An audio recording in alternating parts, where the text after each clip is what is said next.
Welcome to Mansplaining, a podcast about the interesting things and unexpected discoveries you can make if you just take the time to learn. I'm Mark, your host this week, and as always, I am joined by Joe, an old friend from college. Together, we'll explore what's on our minds and hopefully figure out a thing or two about a thing or two. How's it going, Joe? It's going okay, Mark. I went to the Yankees-Mariners game at Yankee Stadium last night, and the Yankees won in extra innings because of this bullshit ghost runner on second base rule that I really hate, even though it benefited my team last night. And I was really wondering whether you still pay attention to the Mariners. You used to be a big fan, and also what you think of that ghost runner rule. I was a big fan, but to really get to the heart of my fandom, we'd have to go back to almost the year 2000. So, and since then, of course, the Mariners have famously not made the playoffs in 18 consecutive seasons. Yes, longest in Major League sports, I think. Right. I think they already might have reached the point where there are players who have appeared on the Major League roster who have not been alive in the period. So they're in the playoffs. It's like the war in Afghanistan that way. Yeah. And so it just ground me down year after year after year of watching the team make dumb decisions. And I just figured something about myself, which is I am able to cheer for bad teams, but I am not able to cheer for stupid teams. That's just a line that I can't cross. And so the Mariners are a team that just habitually makes bad decisions, and I have trouble forgiving that. And maybe that says more about me than it says about the Mariners. Right. Well, I can't say that I blame you. That must be frustrating. Yeah. Let's move on. It's obviously a sore spot for you. Yes. So let's go on to this week's question. And last week I made the little joke that you had made a point of bringing us back down to Earth with your question, and I was going to send us right back out to space again with mine, because I'd been reading about Jeff Bezos going to space and SpaceX with Elon Musk and the Virgin Atlantic guy. And it poses a very interesting question for me, which is, of course, the U.S. and the Soviet Union wrangled over the first stages of space exploration in the 60s with Sputnik and then the moon landings.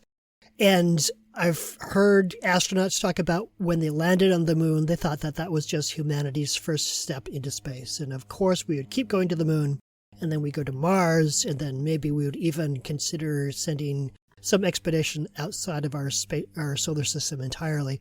And of course, famously, we did not do that. And one of the reasons for that is space exploration is just so very, very expensive.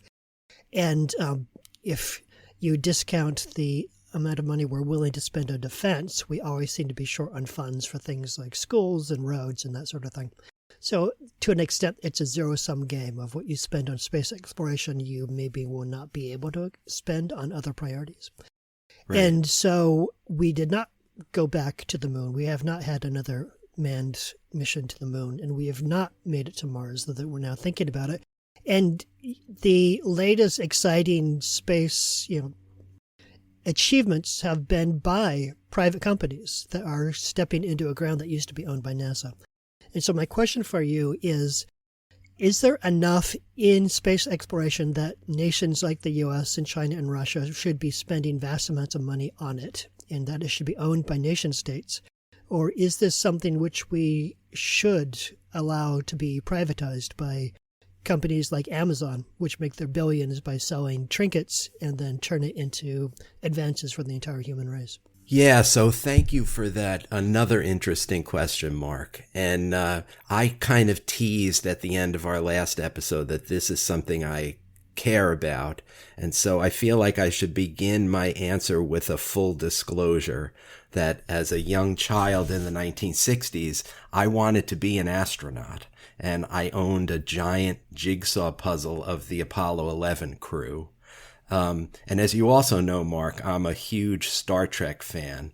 So yes, it should be no mystery to you where I'm going to come down on a question about the benefits of space travel. Right. So here's a fun place for us to start. Space exploration has led to many innovations that we take for granted today. So let's start. I want to ask you, name one, Mark. Can you name something we got from space travel? Velcro, I think. Okay. I'm glad you mentioned that one because there are some things like Velcro, Teflon, and Tang. Remember that disgusting sugar water that we were all forced to drink when we were kids in the 70s? I think calling it sugar water oversells the experience of drinking Tang. I did drink Tang when I was a kid. Yes. I expected it to be this amazing astronaut experience. It was the weakest imitation of orange juice I could ever possibly have imagined. Yes, so let me bring it down even a rung lower because there is things like Velcro, Teflon, and Tang were used in space flight, but they were mistakenly attributed to the space program. Oh. They were actually developed earlier and just used in space. But there's also obvious things like freeze-dried food, which practically everyone knows was developed for use by astronauts in space, or solar cells, which help power our space missions, and satellites, which led to GPS navigation, wireless services, internet access, among many other things.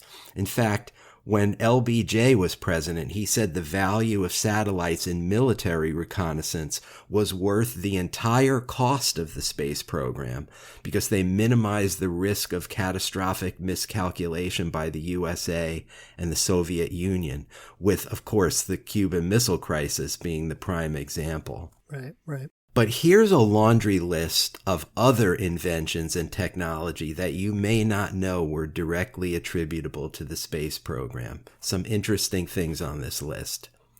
Artificial limbs, which were originally developed as robotic arms in space vehicles. Scratch-resistant lenses, which were first used on astronauts' helmets. The insulin pump, which came from the need to monitor astronauts' vital signs in space. Firefighting equipment, I guess that's not a surprise, right? Because the heat-resistant and flame-retardant qualities of firefighting equipment came from spacesuits. Yeah. Cordless vacuums, so like the dust buster, that came from needing a portable device to scoop up moon rocks. Wireless headsets, the computer mouse. How about camera phones, and in particular, the miniature lightweight imaging system inside them? Yeah. CAT scans and MRIs, which derived from digital imaging of the lunar surface. Here's an interesting one. The grooved pavement on highways, which came from attempts to prevent the space shuttle from hydroplaning when it landed in wet weather. Oh. Air purifiers came from trying to grow plants in space. Memory foam, it's on a lot of our beds. That came from astronauts' seats during the extreme stress of takeoffs and landings. They wanted to create something that would cushion the beginning and end of the flight for the astronauts. Workout machines, which came from exercise in space by the astronauts to prevent muscle atrophy. And even the soles of your sneakers, that shock-absorbent rubber, was also designed for astronauts' helmets. So this list I just rattled off, that's the tip of the iceberg. There's a really cool website called NASA Spinoff that comprehensively documents over 2,000 instances of technology transfer since 1976. I'm going to post that website to my sources for this episode on our Facebook page because it's worth taking a look at. And how's this for an overall return on investment? Those spin-off technologies are estimated to return to the U.S. public $7 to $21 for every dollar spent on them by NASA. Wow. So the question of whether space travel is worth all the money and effort has been debated for as long as the space program has existed. There's reporting in a brand new book about Project Mercury, which was the first of NASA's major programs, that President John F. Kennedy, who famously predicted in 1961 that we'd put a man on the moon by the end of that decade, privately harbored doubts that the tangible benefits of space exploration were worth the monumental costs. For JFK, engaging in a space race with the Soviets was mainly about bolstering America's prestige at a time when cosmonauts were orbiting the Earth and many Americans thought the USSR was winning the Cold War. So let's think some more about the cost-benefit analysis. Today, it costs millions to send robots into space and billions to send human astronauts into orbit. And it would likely cost hundreds of billions to send people to even our nearest neighbors like the Moon or Mars. The Apollo program, which started in 1960 and ended with Apollo 17's final mission to the Moon in 1972, cost U.S. taxpayers just over $130 billion in 2019 dollars, which comes to about $11 billion per year. At the same time, it employed over 400,000 people and involved more than 20,000 private companies and universities. Now, most of the critics of such expenditures present a zero-sum argument that every dollar spent on the space program is a dollar not spent on ending poverty or mitigating climate change or any of umpteen other pressing problems here on planet Earth. It's implicit in your question, and I myself have played the zero-sum card in other contexts. For example, I always argue that endless Republican fealty to defense spending and tax cuts leaves the well dry for government spending on social programs. But with regard specifically to the space program, I think the zero-sum framing is mistaken. It's not an either-or thing. It's more like both and. Space exploration helps us understand our planet better so we can address its problems. For example, the ability to look at ourselves from space orbit enables us to learn how interconnected the Earth's ecosystems are. We can study weather patterns and changes, including human impacts on climate.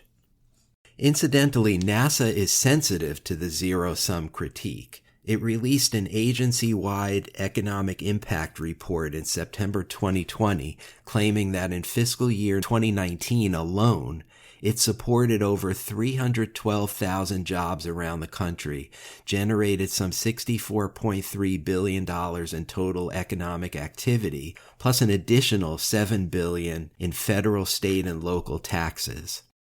Citing the return on investment for the 0.5% of the federal budget that it eats up annually, NASA Administrator Jim Bridenstine boasted that the agency's Moon to Mars program and other initiatives yield, quote, tremendous returns that strengthen our nation on several fronts, a stronger economy, advances in science and technology, and improvements to humanity, end quote. So I want to push back with 4 arguments against the zero-sum thinking. First, let's keep in mind that serious issues like climate change would have plagued us regardless of whether we funded NASA. Just as there would have been desperate poverty in Madrid 500 years ago, whether or not Columbus sailed to the New World. And second, it's absolutely true that money appropriated for the space program might have been used to cure cancer or pass the Green New Deal or mitigate the wildfires that are tearing through our country again this summer, which, by the way, are all subjects that we discussed in prior episodes of Mansplaining. You like how I worked in that promo, Mark? Slick. Very, very slick. Adjusted to 2019 dollars, the Apollo program cost American taxpayers about 14% of what the Department of Health and Human Services spends annually on the health and welfare of U.S. citizens. If all that NASA money were diverted to, say, subsidizing Obamacare, that would help a lot of people gain health care coverage. But there's no guarantee that money not spent on space would be diverted to health care. Depending on who's in office, it might instead go to things like building a ridiculous wall on the Mexican border. Or ordering up a bunch of jet planes that even the military doesn't want. Yes. And now you're anticipating my next point. Good job, Mark. My third point is, why single out NASA when there are much more deserving candidates for defunding? Compare the Apollo program's $11 billion annual price tag, which put men on the moon for Christ's sakes, to the boondoggle of the U.S. Air Force's F-35 fighter plane, which began development nearly 30 years ago in 1992, but has been plagued by design problems and cost overruns ever since. In 2016, it was estimated to cost more than $1.5 trillion to get that plane from the drawing board into the air. That averages out to $125 billion per year, which beats the Apollo program by a magnitude of 10 and then some. And similarly, the cosmologist Carl Sagan pointed out in the 1970s that the cost of the entire Viking mission to Mars was about half that of the cost overruns attributed to one anti-ballistic missile system in one fiscal year. And my fourth point is that, to my earlier point about either or versus both and, NASA's total budget for all initiatives was at its zenith of $50 billion per year in current dollars, and 4.5% of the federal budget. In 1965, that was the zenith, during the ramp up to the moon landing. But that same year, massive new investments were also being made in the war in Vietnam and on the social programs of LBJ's Great Society. And that's ultimately why it's not a zero-sum game. Congressional appropriators can fund lots of stuff simultaneously if the voters want to do big things. I think we're just now entering a new era of doing big things, but that's a topic for another episode of this podcast. NASA's benefits are spread around the country, impacting 43 states to the tune of at least $10 million, with 8 states receiving over $1 billion. The impact is also felt worldwide in the form of the International Space Station, which represents the combined work of 5 space agencies and has been around for 20 years, during which time it hosted 236 astronauts from many different countries. NASA also stresses the timeliness of some of its technological initiatives, including one where engineers at its Jet Propulsion Laboratory developed a ventilator for coronavirus patients in just 37 days. And then, after getting emergency use authorization from the FDA, they made the design available to manufacturers at no cost. And speaking of the rest of the world, the USA is far from the only nation exploring space.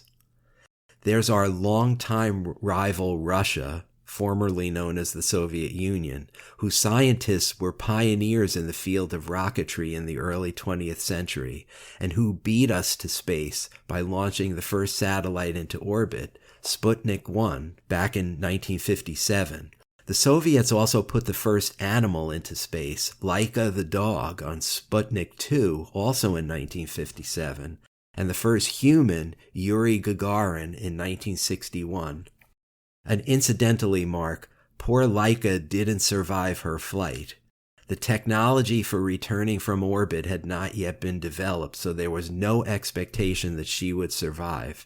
She likely died of overheating during her 4th orbit of the Earth. Yeah. But her death was not in vain, because she proved that a living being could survive being launched into orbit and the microgravity conditions there, and that paved the way for all subsequent spaceflight.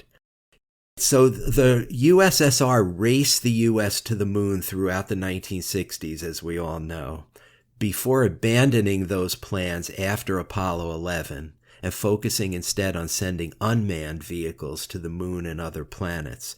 After a 15-year fallow period following the collapse of the Soviet Union, the Russian space agency reconfigured itself as Roscosmos and partnered with NASA and a bunch of other nations on the creation of the International Space Station.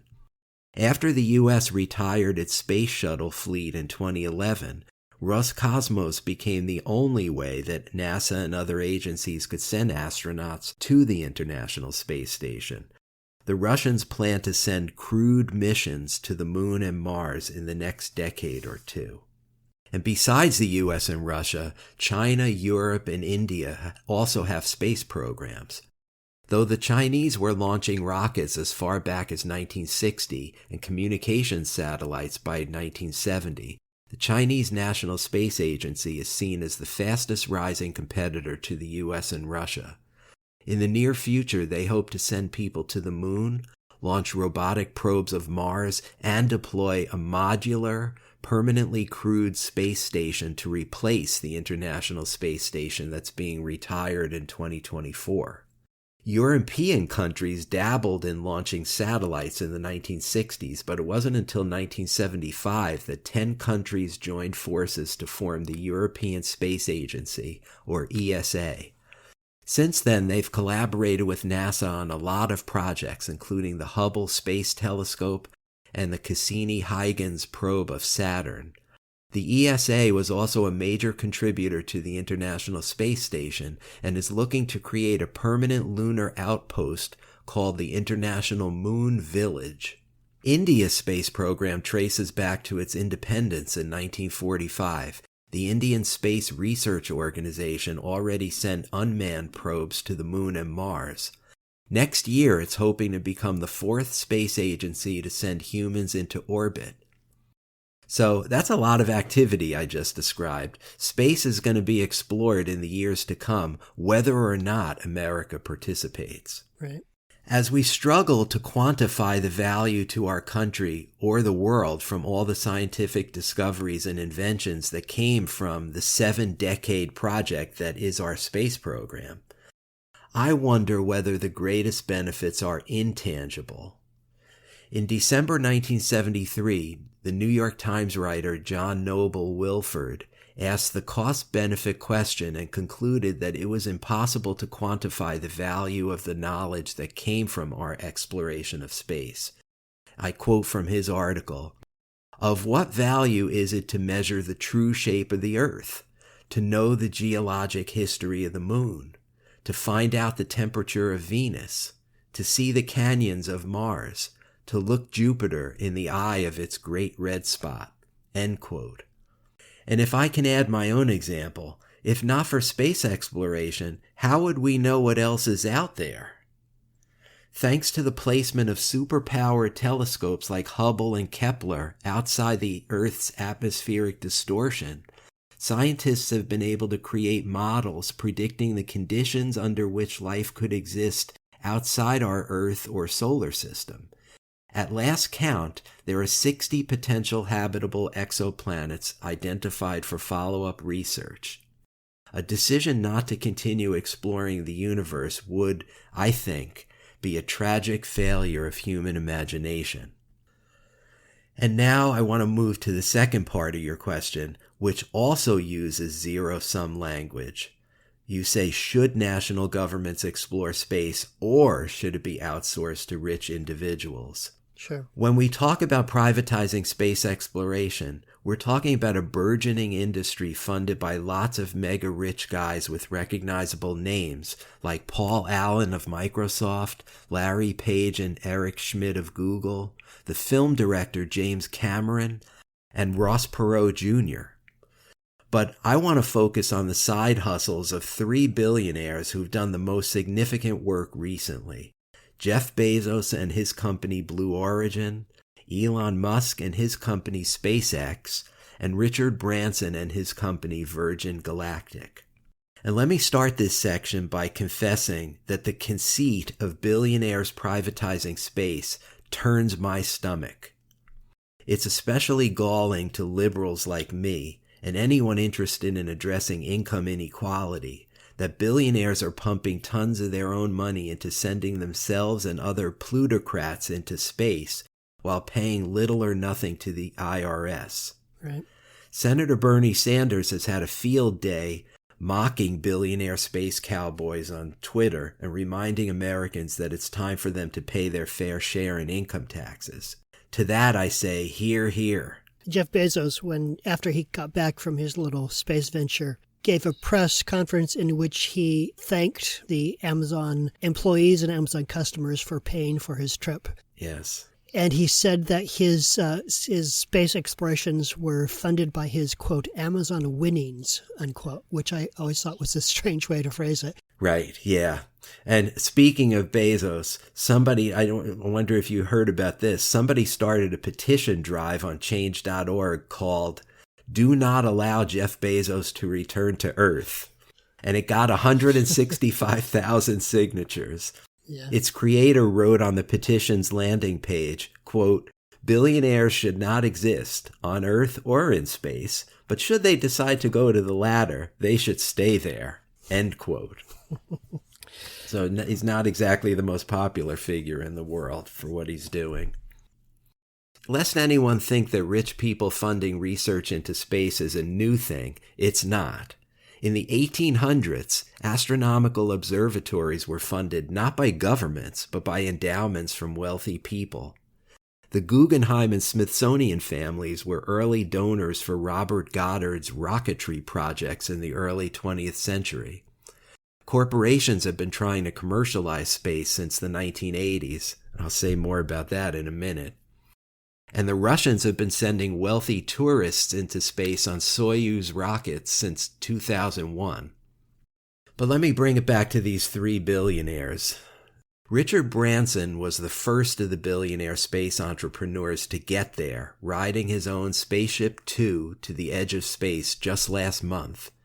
Virgin Galactic is focused more on suborbital tourism than in sending crews and payloads into space. It's already sold 600 tickets for upcoming flights at a price per ticket of $200,000 to $250,000. Right. And what I've always heard about that is, yes, tickets now cost $250,000, but once costs come down, it'll become affordable. But it's hard to imagine for me that something that is starting out at $250,000 is going to get down to the price point where people like you and me would ever pay for it. Are you seriously going to take your family to space if each ticket costs even $10,000? And that would be 1/125th of the current cost. Yes, I'm with you on that. And I saw no indication in my reading that this is going to be an affordable trip anytime soon. But unlike Blue Origin or SpaceX, Virgin Galactic doesn't launch rockets straight up from the ground. Instead, its vehicles are guided up to 50,000 feet by companion jets, after which the spacecraft detaches, glides for a few seconds, then fires its booster rocket and ascends vertically to its cruising altitude of 300,000 feet, where its occupants will experience a few minutes of weightlessness before coming back down and landing like a regular passenger jet. Branson's is an amazing achievement, and I would encourage you to look on YouTube of the video of his recent trip. It's really incredible to see what I just described. But it lacks the ambition of what Musk and Bezos are trying to do, which is to explore space on an equal footing with NASA and the other government entities. Elon Musk has stated publicly that his goal is to colonize Mars because, quote, "We don't want to be one of those single planet species. We want to be a multi-planet species," end quote. SpaceX, founded in 2002, is building a fleet of reusable rockets Musk calls Starship to ferry crews back and forth to the moon and Mars. He wants to establish a city of 1 million people on the surface of Mars by 2050, which I would say is super ambitious. Right. SpaceX is also working on a broadband internet service called Starlink, which will consist of thousands of satellites and aims to deliver high-speed internet service to rural and other remote areas.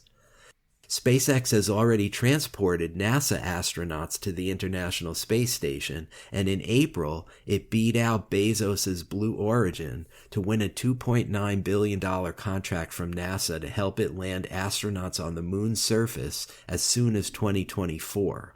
Yeah, you mentioned earlier that Russian rockets were carrying NASA payloads, and I have heard that SpaceX has taken that over from the Russians. Yes. I'm sure politically that was they were happy to make that deal as to get their stuff off of Russian rockets and back on American-made stuff. Probably so, Yeah, but I have my reservations about this, which I'll talk about in a minute. Yeah, though one of the coolest things I've seen in a long time, giving credit where it's due, are videos of SpaceX rockets navigating themselves back to the landing pad. Yes. Like that is just incredible to watch, I have to say. It is really cool. It's almost like you're watching the takeoff in reverse, because they come back down exactly the way they took off. But just to finish on SpaceX, it was recently valued at $74 billion, making it one of the world's most valuable private companies. So it's clearly going to be a major player in space exploration, both in the near term and beyond. And now to the third of our triumvirate of billionaires. Jeff Bezos founded Blue Origin in 2000 with the goal of producing recyclable booster rockets to make space travel more affordable. Suborbital tourism is definitely part of its business model, like the flight that Bezos and 3 others made last month, just 11 days after Branson. But Blue Origin is also developing larger rockets to deliver payloads into low Earth orbit, as well as a lunar lander to help establish what Bezos hopes is a sustained human presence on the moon. In a 2018 interview, Amazon's founder called Blue Origin his most important work. And I also want to give credit where credit is due. Bezos is roughly my age, and I'm sure he watched the Apollo 11 astronauts land like when he was a little kid like I did. And his intentions seem very idealistic. And in fact, he has an interesting vision for the future of industrial production in space and how it might benefit life on Earth. He has said, and I quote, "We send things up into space, but they are all made on Earth. Eventually, it will be much cheaper and simpler to make really complicated things like microprocessors in space, and then send those highly complex manufactured objects back down to Earth, so that we don't have the big factories and pollution-generating industries that make those things now on Earth. And Earth can be zoned residential," end quote. He concedes that it will take multiple generations and hundreds of years before this is a reality, but with Blue Origin, he is working to develop the technology that can make such a future possible. Asked by CNN shortly before his recent spaceflight to address critics who say he should be spending his money and time solving problems here on Earth, Bezos replied, quote, "They are largely right. We have to do both. We have lots of problems here on Earth and we have to work on those," end quote. At the same time, Bezos maintains that, quote, "We humans have to go to space if we are going to continue to have a thriving civilization," end quote. Branson has also said that space exploration ultimately benefits life on Earth, and Musk thinks building human colonies in places like Mars is key to prolonging human civilization. I think it's an interesting question what human civilization refers to once it's interplanetary. Like considering the amount of time it would take to travel, particularly if you go past Mars to a extrasolar system, where it would take, hundreds or thousands of years to transport there. So you might send someone in cryogenic suspension or whatever to there, but then there'd be no going back.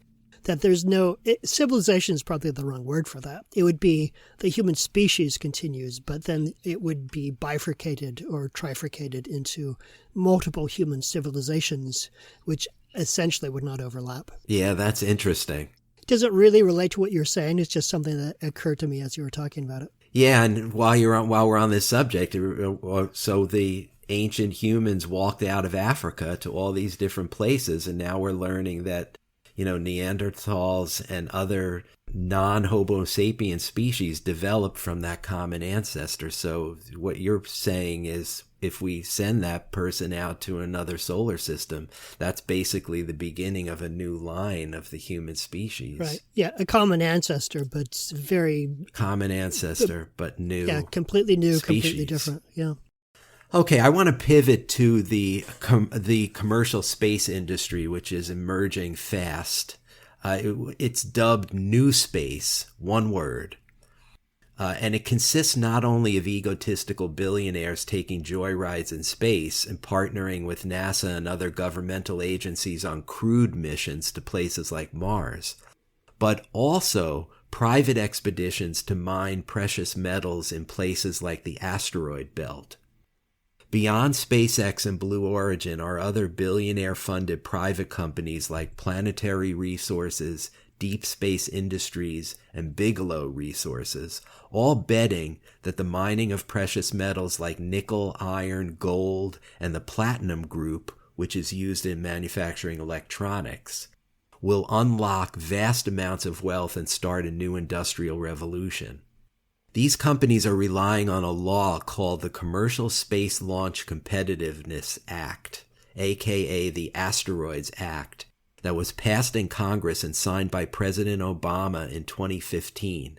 I had never heard of this law before doing the research for this podcast, and I'm curious whether you heard about it. No, first time. Yeah. This law allows U.S. companies and citizens to, quote, engage in the commercial exploration and exploitation of space resources, end quote. It's basically the finders keepers principle brought to bear on celestial bodies. One writer called it trickle-down astronomics.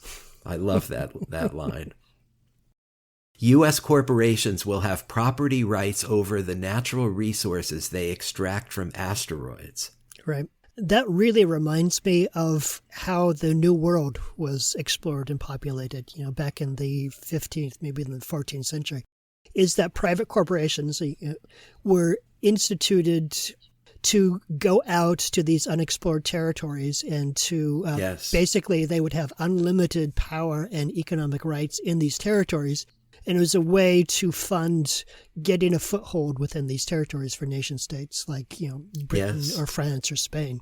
So basically, we are going back to our Renaissance history, essentially, and applying it to space. Yeah, that's really interesting. This is like the Dutch East India Company version 2.0, right? Yeah, exactly. Corporate investors also hope to find water on asteroids that can be broken down into oxygen and hydrogen, providing fuel for spaceships and breathable air for their crews, which could accelerate the further development of space. Imagine if you're doing that in space. You don't have to go back to the Earth to get those raw materials. Given the ambiguity of the few international laws governing outer space, it seems likely that the vast wealth from extracting all these elements will be available only to those companies and citizens who can afford to mine them, much as the future of global communications will be ruled by those who control satellites. People like Elon Musk, who is said to own 27% of the active satellites currently orbiting the Earth. Yes. Did you know that? I did not know that, but it does not surprise me considering the enormous number of satellites that he's been pushing out there. I think he's in the process of launching more than 1,000 satellites to support his internet network. Much as I answered the first part of your question by arguing that whether or not we have a space program should not be guided by zero-sum thinking, I'm going to answer the second part the same way. The choice between government space programs and private exploitation of space is not mutually exclusive. There's a role for both, preferably with private companies providing seed capital for space exploration in exchange for profit-making opportunities, while governments and their agencies like NASA remain in the driver's seat, determining where we explore to make the largest positive impact on people's lives, while also regulating new space so that it doesn't privatize the so-called celestial commons. Yeah, sure. The regulation is super, super tricky there. Like, who has jurisdiction on the moon? Who has jurisdiction on an asteroid? True.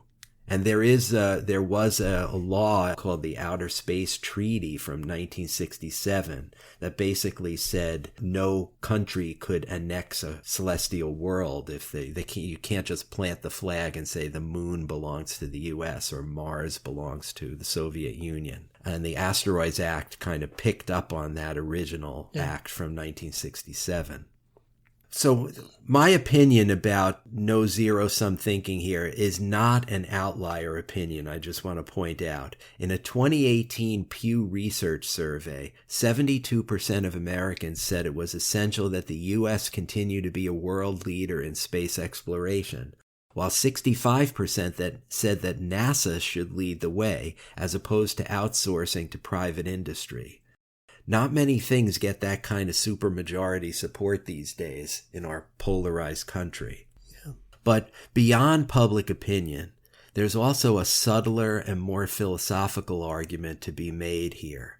It's about what one of my favorite public intellectuals, Anand Giridharadas, identified as the struggle between, quote, a faith in what we do alone versus a faith in what we do together, end quote.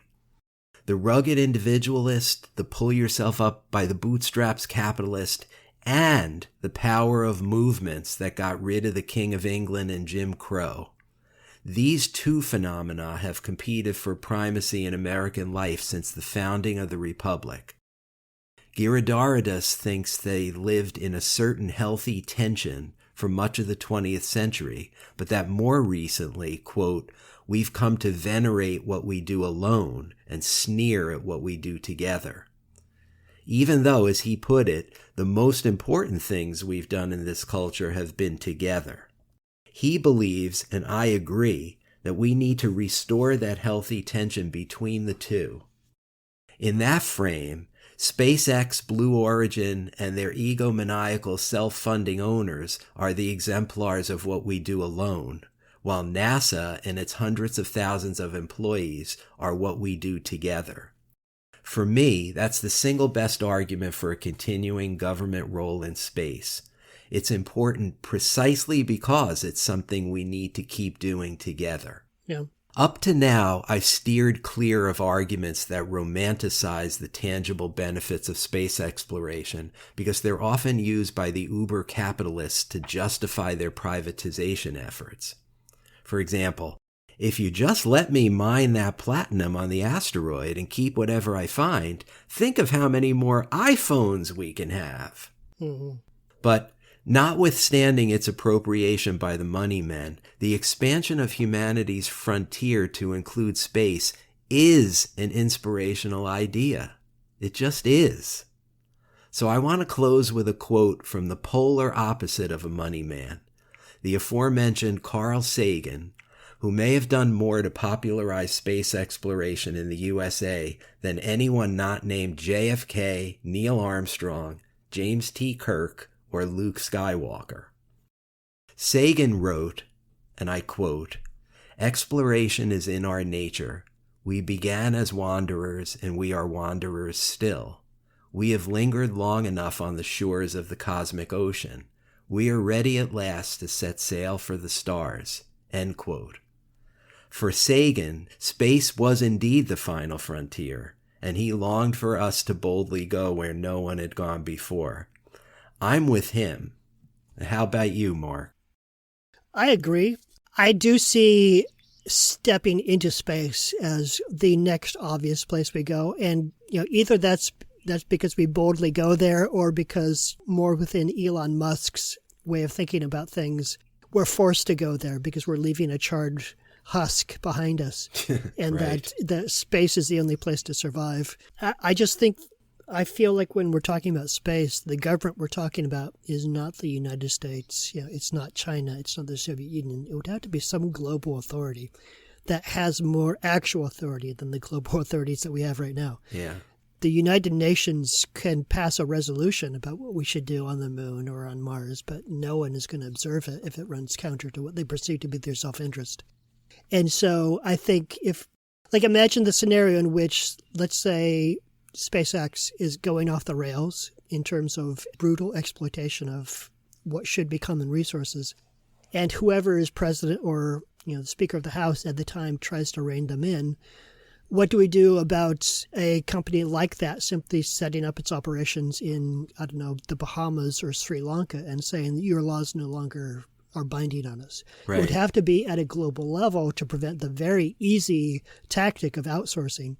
And something at the at the global level that actually has teeth and an enforcement mechanism is something that we, to a large extent, have not yet seen in world history. Yes. So I do think it's a necessary step within human civilization's evolution. Yeah, I wonder if the United Nations has a role here. In researching that 1967 Outer Space Treaty, I didn't see any mention of the United Nations. And yet I feel like they must have been involved in that. So there might be a role for an international body like that if the Security Council can refrain from exercising its veto, as it often does, to squelch anything useful. Yeah, well, the challenge there is that the United Nations Security Council is pretty much populated by the countries that are engaging in space travel. So I think they would absolutely, like if, say, Pakistan were to lead a charge against what some space-faring nation is doing, of course the Security Council would veto that because they would see it as third world meddling in first world issues. Yes. Yeah, you make a good point. The foxes are already in the hen house. Yeah. That's kind of why I have liked to title this episode Space, the Final Public-Private Partnership, because I think there will need to be a public-private partnership to make this all worthwhile for the masses. And who knows whether it's going to happen, but I'm going to hitch my wagon to the government oversight of corporations and hope that that comes to pass. Yeah, there have been successful public-private partnerships. All right, are you ready for your question for next time? I am ready for my question. All right, this is a very arcane question. So I want to set it up with a little backstory about why I would even ask you a question like this. This is a question that I've had on my list of things to ask you about ever since the Derek Chauvin trial. And for those of our listeners who already forgot, he's the Minneapolis cop who was convicted of the murder of George Floyd.